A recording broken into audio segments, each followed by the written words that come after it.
அனைவருக்கும் வணக்கம். நீங்கள் இணைந்து கொள்வது இலங்கையின் முதற்தர செய்தி வழங்குனர் நியூஸ் ஃபர்ஸ்டின் மதிய நேர பிரதான செய்தியுடன். நியூஸ் ஃபர்ஸ்ட் பிரதான கலையகத்திலிருந்து உங்களை சந்திக்கும் நான் சண்முகநாதன் வினோதர்ஷன். விரிவான செய்திகளுக்கு செல்லும் முன்னர் முதலில் தலைப்புச் செய்திகள். சைட்டம் பிரதம நிறைவேற்று அதிகாரியை இலக்கு வைத்து நடத்தப்பட்ட துப்பாக்கி பிரயோக சம்பவம் தொடர்பில் அரசியல் பிரமுகர்கள் கருத்து. விமல் வீரவன்சவின் விளக்கமறியல் எதிர்வரும் 20ஆம் திகதி வரை நீடிப்பு.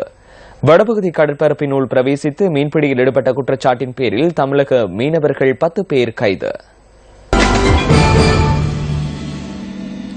தொடர்பான உள்நாட்டுச் செய்திகள். அரசு வாகனங்களை முறையற்ற விதத்தில் பயன்படுத்தியமை தொடர்பில் கைது செய்யப்பட்டுள்ள பாராளுமன்ற உறுப்பினர் விமல் வீரவன்சவை எதிர்வரும் 20ஆம் திகதி வரை விளக்கமறியலில் வைக்குமாறு உத்தரவு பிறப்பிக்கப்பட்டுள்ளது. கோட்டை நீதவான் லங்கா ஜெயரத்ன முன்னிலையில் ஆஜர்படுத்தப்பட்டதை அடுத்து விமல் வீரவன்சவின் விளக்கமறியல் மீண்டும் நீடிக்கப்பட்டுள்ளது. இந்த வழக்கின் 2ஆம் சந்தேக நபராக ஆஜர்படுத்தப்பட்டிருந்த அரசு பொறியியல் கூட்டுத்தாபன முன்னாள் பிரதி பொது முகாமையாளர் சமந்த லொகுஹென்னேதிகவும் எதிர்வரும் 20ஆம் திகதி வரை விளக்கமறியலில் வைக்கப்பட்டுள்ளார். அவருக்கு பிணை வழங்கும் தீர்மானம் தொடர்பில் எதிர்வரும் வழக்கு தினத்தன்று அறிவிப்பதாக நீதவான் இன்று தெரிவித்துள்ளார். விமல் வீரவன்சவினால் முறையின்றி பயன்படுத்தப்பட்டதாக கூறப்படும் 40 வாகனங்களை அவருக்கு பெற்றுக் கொடுப்பதற்கு நடவடிக்கை எடுத்த அரசு பொறியியல் கூட்டுத்தாபன முன்னாள் தலைவரான பாராளுமன்ற உறுப்பினர் ஆஷி மாரசிங்க மற்றைய தலைவர் ஆகியோர் சுற்றறிக்கை மற்றும் நடைமுறை கோவை விதிகளை பின்பற்றி வாகனங்களை வழங்கியுள்ளனரா என்பது குறித்து விசாரணை மேற்கொண்டு நீதிமன்றத்திற்கு அறிக்கை சமர்ப்பிக்குமாறும் நிதிக்குற்ற விசாரணை பிரிவிற்கு இன்று உத்தரவிடப்பட்டுள்ளது. முன்னாள் பிரதியமைச்சர் லசந்த அழகியவண்ணவுக்கும் 3 வாகனங்கள் வழங்கப்பட்டுள்ளதுடன் இந்த வாகனங்கள் வீடமைப்பு அபிவிருத்தி அமைச்சின் செயலாளர் மற்றும் திரைசேரி செயலாளர் ஆகியோரின் அனுமதியின்றி வழங்கப்பட்டுள்ளது என்றும் விசாரணைகளை மேற்கொண்ட உத்தியோகத்தர்கள் நீதிமன்றத்திற்கு இன்று அறிவித்துள்ளனர். அமைச்சின் தற்போதைய செயலாளர் மற்றும் சிரேஷ்ட அதிகாரிகளிடம் பெற்றுக்கொண்ட வாக்குமூலங்களின் பிரகாரம் முன்னாள் பிரதியமைச்சருக்கு 3 வாகனங்களை பெற்றுக் கொடுத்தமைக்காக அரசியல் பொறியியல் கூட்டுத்தாபனத்தின் வாகனங்களுக்கு பொறுப்பான உத்தியோகத்தரை இந்த நடவடிக்கைகளுக்கு பொறுப்பு கூற வேண்டும் என தெரியவந்துள்ளதாக நீதிமன்றத்தில் மேலும் சுட்டிக்காட்டப்பட்டது. சம்பள குளறுபடியை அடிப்படையாக கொண்டு பல்கலைக்கழக கல்விசாரா ஊழியர்கள் அடையாள பணிப்பகிஷ்கரிப்பை ஆரம்பித்துள்ளனர். மாதாந்த கொடுப்பனவுகளை அதிகரிப்பதற்கு ஏற்கனவே இணக்கம் காணப்பட்டுள்ள போதிலும் இதுவரை கொடுப்பனவு அதிகரிக்கப்படவில்லை என பல்கலைக்கழக கல்விசாரா ஊழியர் சங்கத்தின் இணைத் தலைவர் எட்வர்ட் மல்வத்தகே குறிப்பிட்டார். கடந்த வரவு செலவு திட்டத்தில் தமது கொடுப்பனவுக்கான ஒதுக்கீட்டை மேற்கொண்டு ஜனவரி மாதம் முதல் அதனை நடைமுறைப்படுத்துவதாக ஏற்கனவே இணக்கம் காணப்பட்டிருந்ததாக அவர் சுட்டிக்காட்டினார்.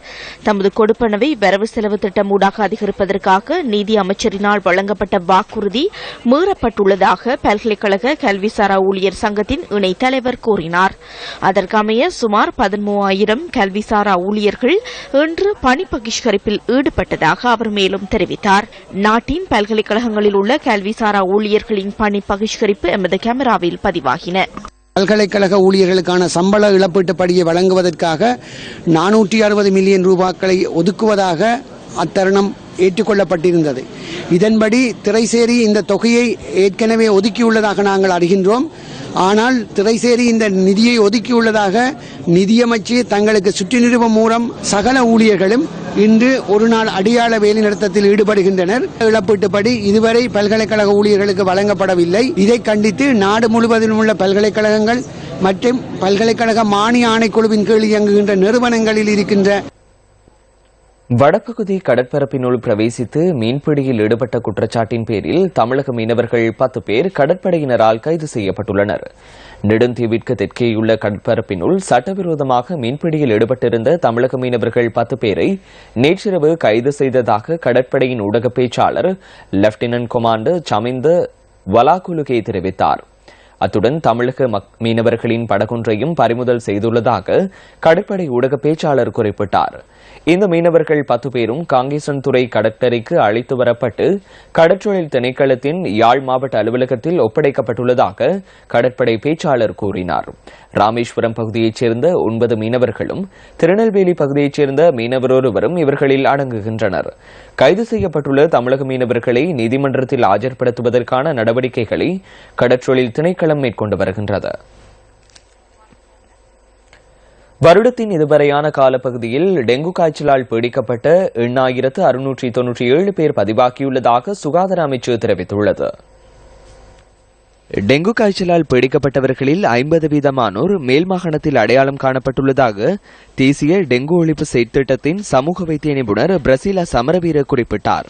கொழும்பு, கம்பஹா, யாழ்ப்பாணம், மட்டக்களப்பு, கல்முனை, காலி, மாத்தறை மற்றும் ரத்தினபுரி ஆகிய பகுதிகளில் டெங்கு காய்ச்சல் பரவும் அபாயம் அதிகரித்துள்ளதாகவும் அவர் சுட்டிக்காட்டினார். சுற்றாடலை சுத்தம் செய்வதற்காக குறிப்பிட்ட காலத்தை ஒதுக்கி வேலை திட்டங்கள் முன்னெடுக்கப்பட்டதாகவும், ஆனால் பாடசாலைகள், நிறுவனங்கள் மற்றும் வீடுகள் உள்ளிட்ட இடங்களில் டெங்கு நோய் பரவுதல் தொடர்பில் விசேட விழிப்புணர்வு தேவைப்படுவதாகவும் டாக்டர் பிரசீலா சமரவீர கூறினார். பாதுகாப்பு அமைச்சுடன் இணைந்து கொழும்பில் உள்ள 170 பாடசாலைகளில் டெங்கு ஒழிப்பு செயற்திட்டத்தை மேற்கொண்டதாக அவர் குறிப்பிட்டார். டெங்கு ஒழிப்பு செயற்திட்டம் தொடர்பான சட்டமூலம் தொடர்பில் சமூக வைத்திய நிபுணரிடம் நியூஸ் ஃபர்ஸ்ட் வினவியது.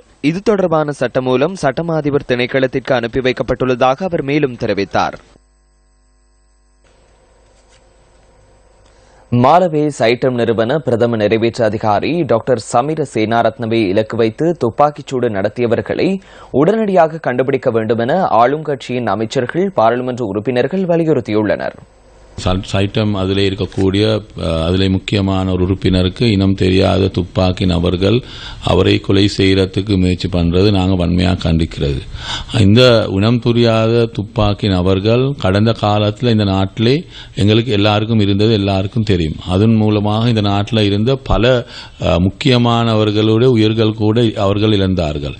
எனவே இந்த இனம் தெரியாத துப்பாக்கி நபர்கள் மீண்டும் இந்த நாட்டிலே தலை தூக்குற நிலைமை உருவாக்குகிறது என்று நல்லா எங்களுக்கு இது மூலமாக விளங்க வருவது.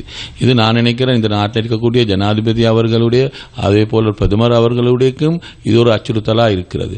அரசியல்வாதிகளுக்கு மட்டுமல்ல, இந்த நாட்டில் இருக்கக்கூடிய முக்கியமான நபர்கள் எல்லாருக்கும் இது ஒரு அச்சுறுத்தல்கள். இந்த இனம் தெரியாத துப்பாக்கி நகர்கள் இதை மீண்டும் ஆரம்பித்தால், எனவே அரசாங்கத்துடைய ஒரு பொறுப்பு இருக்கிறது. இவர்களை சீக்கிரமாக கண்டுபிடிச்சு சட்டத்து முன்னாலே இவர்களை கொண்டு வர வேண்டும். அப்படி இல்லாவிட்டால் இந்த நாட்டிலே மீண்டும் நாங்கள் பயந்து வாழணுமான ஒரு நிலைமை இந்த நாட்டிலே உருவாகக்கூடிய வாய்ப்பு இருக்கு. அதுக்கு இந்த அரசாங்கம் எந்த காரணத்தையும் கொண்டும் இடம் கொடுக்க கூடாது. அவர்களே உடனடியாக சட்டத்தை முன்னாலே நிறுத்த வேண்டும். இந்த சம்பவத்தை சிறு சம்பவமாக கருத முடியாது. அரசாங்கம் என்ற வகையில் இதனை பாரதூரமான ஒன்றாகவே கருத வேண்டியுள்ளது. இதன் பின்புலத்தில் யார் உள்ளார்கள் என்றும் அதனை வழிநடத்துவோர் யார் என்றும் அரசாங்கம் ஆராய வேண்டியுள்ளது. அதேபோன்று இதனால் எதிர்காலத்தில் ஏற்படக்கூடிய அச்சுறுத்தல் குறித்து ஜனாதிபதி தலைமையிலான அரசாங்கத்தினால் பக்கச்சார்பற்ற விசாரணைகளுக்கு நடவடிக்கை எடுக்கப்பட வேண்டும். இந்த சம்பவத்துடன் தொடர்புடையவர்கள் குறித்து நாம் விசாரணைகள் மூலம் கண்டறிய வேண்டும். அரசு தலைவரான ஜனாதிபதி உள்ளிட்ட ஏனைய தலைவர்களுக்கு அச்சுறுத்தல் விடுக்கும் வகையில் இதுபோன்ற சம்பவங்கள் முன்னெடுக்கப்பட்டிருக்கலாம் என்ற கோணத்தில் கவனம் செலுத்தப்பட்டுள்ளது. அது குறித்து அரசாங்கம் என்ற வகையில் அடுத்த கட்ட நடவடிக்கைகளை மேற்கொள்வோம்.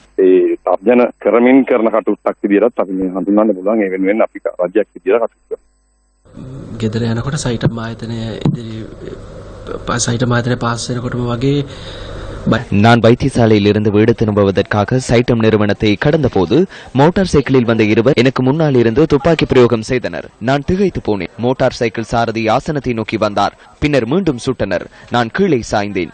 என்ன நடந்தது என என்னால் நினைத்து பார்க்க முடியவில்லை. இதற்கு முன்னர் எமது வழக்கு விசாரணை 31ஆம் தேதி நிறைவடைந்ததும் 1ஆம் தேதியிலிருந்து அனாமதேய தொலைபேசி அழைப்புகள் வந்தன. சைட்டமில் இருந்து விலகுமாறும் இல்லாவிட்டால் உயிருக்கு ஆபத்து ஏற்படலாம் எனவும் எச்சரித்தனர். அச்சுறுத்தும் வகையில் சில கடிதங்களும் சைட்டமிற்கும் அனுப்பியிருந்தனர். ඊටමතරව මේ තර්ජනාත්මක ලිපි කිහිපයකුත් මට ලැබුණා. මගේ ගෙදරටත් එවලා තිබ්බා, සයිටම් එකටත් එවලා තිබ්බා. மாலபே சந்திரிகா குமாரதுங்க மாவட்ட ஊடாக பயணித்த காரின் மீது நேற்றிரவு 9 மணியளவில் மோட்டார் சைக்கிளில் வந்த அடையாளம் தெரியாத இருவரால் துப்பாக்கி பிரயோகம் நடத்தப்பட்டுள்ளதாக போலீசார் குறிப்பிட்டனர். துப்பாக்கி பிரயோகத்தினால் டாக்டர் சமீர சேனாரத்னவுக்கு எந்த பாதிப்பும் ஏற்படவில்லை என்பதுடன் அவர் பயணித்த காருக்கும் சேதம் ஏற்பட்டுள்ளதாக போலீசார் தெரிவித்துள்ளனர்.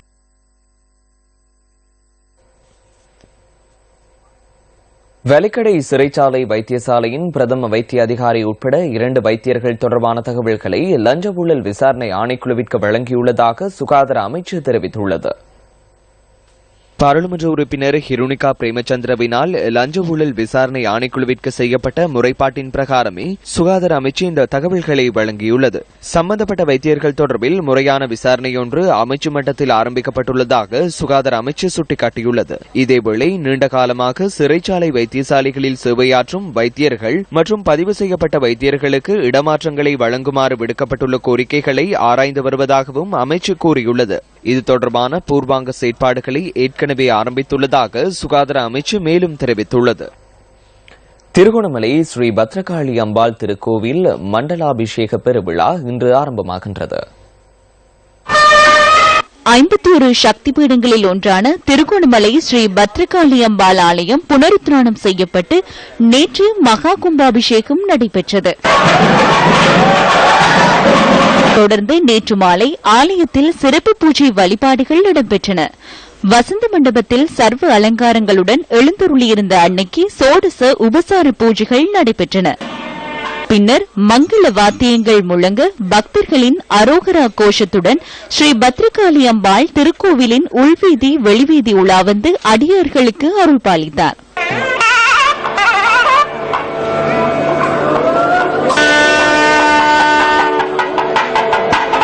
திருகோணமலை ஸ்ரீ பத்ரகாளி அம்பாள் திருக்கோவில் மண்டலாபிஷேக பெருவிழா இன்றிலிருந்து 45 நாட்களுக்கு நடைபெறுகின்றமை குறிப்பிடத்தக்கதாகும்.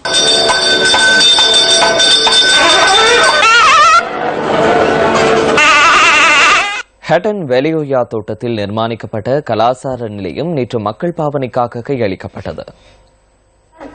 இலங்கை தொழிலாளர் காங்கிரசின் பொதுச் செயலாளரும் பாராளுமன்ற உறுப்பினருமான ஆறுமுகன் தொண்டமானினால் இந்த நிலையம் நேற்று மக்கள் பாவனைக்காக கையளிக்கப்பட்டது. இந்த நிகழ்வில் இலங்கை தொழிலாளர் காங்கிரசின் தலைவர் முத்துசிவலிங்கம் உள்ளிட்ட பலர் கலந்து கொண்டனர்.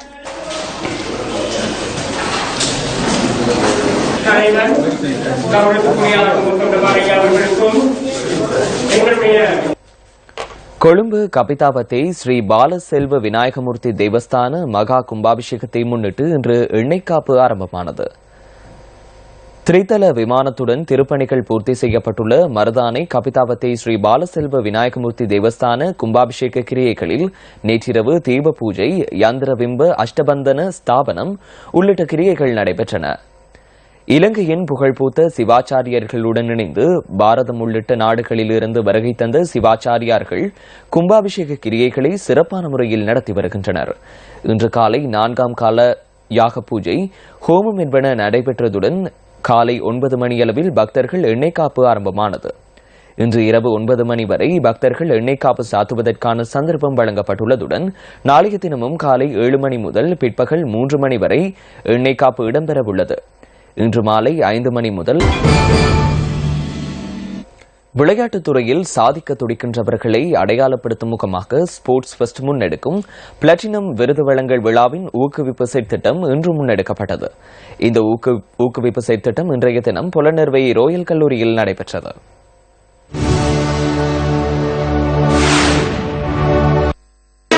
தேசிய வீரர்களை கௌரவிக்கும் நோக்கில் இலத்திரனியல் ஊடகம் ஒன்று ஏற்பாடு செய்துள்ள முதலாவது விருது வழங்கல் விழாவே ஸ்போர்ட்ஸ் ஃபெஸ்ட் பிளாட்டினம் விருது வழங்கல் விழாவாகும். வெற்றிகரமாக முன்னெடுக்கப்படும் இந்த செயற்திட்டத்தில் புலனர்வை மாவட்டத்தை பிரதிநிதித்துவப்படுத்தும் வகையில் பல வீர வீராங்கனைகள் கலந்து கொண்டனர்.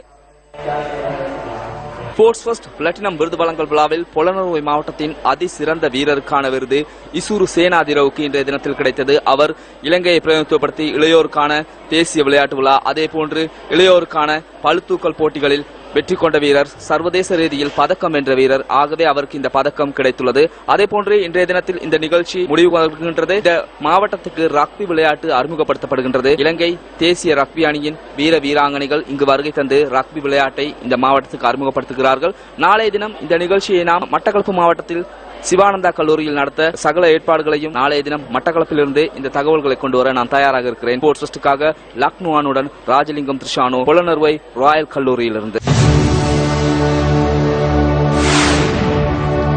இத்துடன் நியூஸ் ஃபர்ஸ்டின் மதிய நேர பிரதான செய்தி அறிக்கை நிறைவடைகின்றது. தொடர்ந்தும் சக்தி டிவியின் நிகழ்ச்சிகளோடு இணைந்திருங்கள். வணக்கம்.